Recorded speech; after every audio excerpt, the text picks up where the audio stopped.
ಶುಭ ಮುಂಜಾನೆ. ನನ್ನ ಹೆಸರು ಮಣಿತ್ ಮಾಲ್ಕುರ್ಚಿ. ನಾನು 4ನೇ ತರಗತಿಯ ಬಿ ಕಕ್ಷೆಯಲ್ಲಿ ಓದುತ್ತೇನೆ. ನಾನಿವತ್ತು ನಾಮಪದದ ಬಗ್ಗೆ ಹೇಳುತ್ತೇನೆ. ನಾಮಪದ ಎಂದರೆ ಯಾವುದೇ ವ್ಯಕ್ತಿ, ವಸ್ತು, ಸ್ಥಳ ಮತ್ತು ಪ್ರಾಣಿಗಳ ಹೆಸರನ್ನು ಸೂಚಿಸುವ ಪದಗಳು.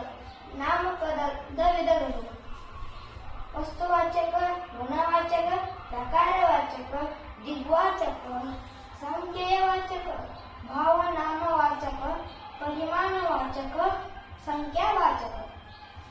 ವಸ್ತುವಾಚಕ ನಾಮಪದದ ವಿಧಗಳು: ರೂಢನಾಮ, ಅಂಕಿತನಾಮ ಮತ್ತು ಅನರ್ಥಕನಾಮ.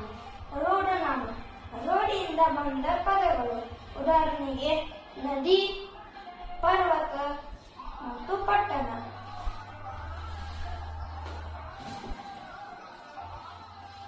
ಅಂಕಿತನಾಮ ಗುರುತಿಗಾಗಿ ಹಾಗೂ ವ್ಯವಹಾರದ ಉಪಯೋಗಕ್ಕೆ ಇಟ್ಟುಕೊಂಡ ಹೆಸರುಗಳು. ಉದಾಹರಣೆಗೆ ಬೆಂಗಳೂರು, ಭಾರತ ಮತ್ತು ಕಾವೇರಿ ನದಿ.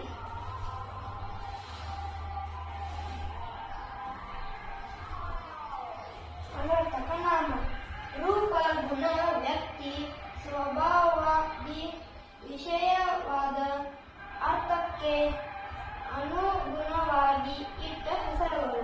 ಉದಾಹರಣೆಗೆ ವ್ಯಾಪಾರಿ, ಹಾವಾಡಿಗ ಮತ್ತು ಶಿಕ್ಷಕ. ಧನ್ಯವಾದ.